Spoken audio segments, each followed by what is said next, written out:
Hello, Namaskar. I'm Dr. Amren Pandey. I'm here to mention the queries and the questions which you asked me.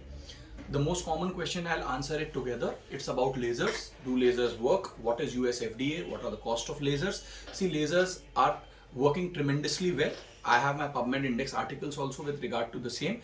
I have included 6 more lasers into my practice. Now I have 12 lasers in my clinic. I have extended my clinic to twice the size just because of lasers. Lasers are absolutely safe. What is US FDA? United States Food Drug Administration. It is a very good body which checks all machines, all lasers, all technology for its worth, and then after it passes all the mandates, it is given a US FDA. Most of the US FDA lasers are self-calibrating, means until and unless all the checks are done, the laser cannot be turned on and cannot be used by the doctor or the user.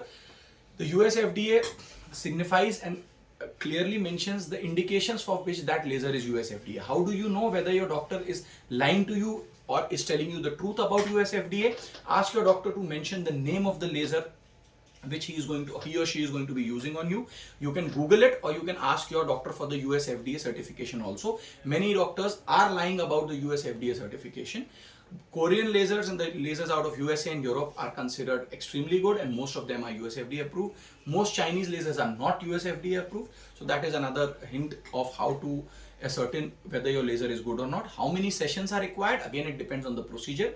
In laser hair reduction, you require between 6 to 8 sessions. You might even require 10 sessions if you have PCOS or any other hormonal imbalance. For scars, acne scars, atrophic scars, hypertrophic scars, you require, let's say, between 3 to 4 sittings. It might be more if your scars are deeper or if your scars are more intense. Again, for pigmentary disorders, 2 to 3 sessions. Most sessions are 25 to 30 days apart. For photo aging, for photo tanning, even one session is enough. So if you want to stop after one session, you are most welcome to do so. The other question which I get asked quite often is about the cost of lasers. Cost of lasers depends upon your dermatologist. In Jabalpur, Cosmosure, where I practice, I make sure that no patient goes back because of the cost of lasers. Most of our lasers do not have consumables, so we have it in our hands to reduce the cost of treatment. The average cost of treatment for one sitting is between 2,000 to 5,000 rupees. I'm talking about Jabalpur, Madhya Pradesh, India. This will vary all across the world. Again, another question which gets asked on PRP. PRP is platelet-rich plasma for androgenetic alopecia, even for alopecia areata. We take 10 ml of your blood, we extract the stem cell activators or the growth factors, and we inject it onto your scalp. It has excellent results.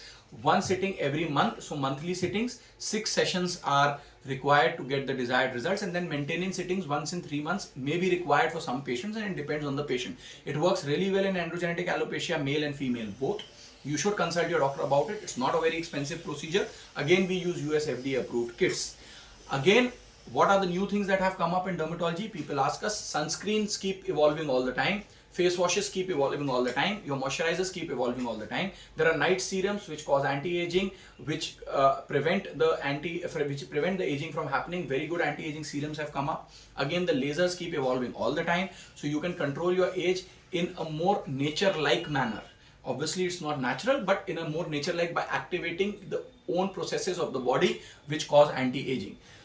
I think personally, Botox and fillers soon will be reduced in use, and will many of the reasons why we were using Botox and fillers are now being supplemented, are now being changed into other sources. Like we are using PLLA and threads. We are using facial threads a lot. We are able to make collagen through lasers, through PRP. We now have biofillers.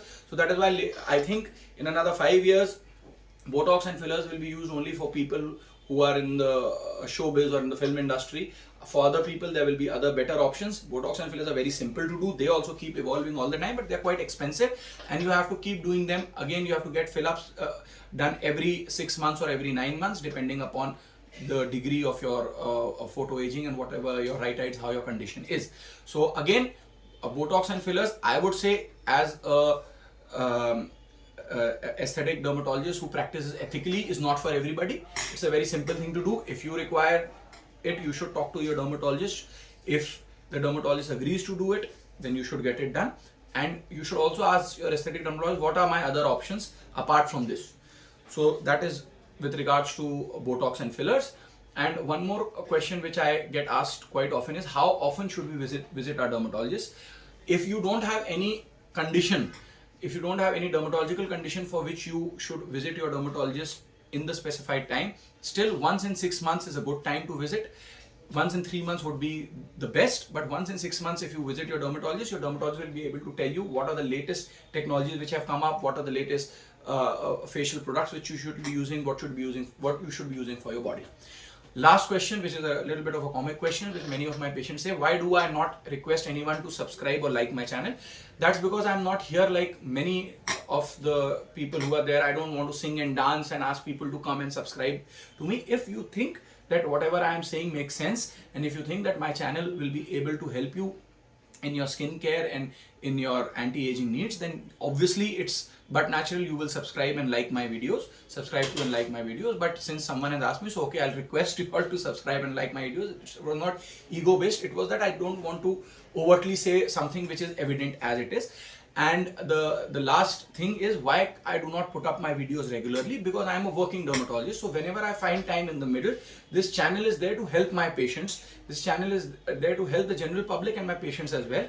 But when I get the time free from my patients, I was also involved in treating COVID patients during the 2 waves. So that is why I did not get the time. And now probably a third wave is on the cards. So I'll be posting videos. I oftenly post videos all together in one go. Like today I'll be posting about 6 to 7 videos because I've got the time, so I'm making it together. That is why I don't post videos regularly. Thank you so much.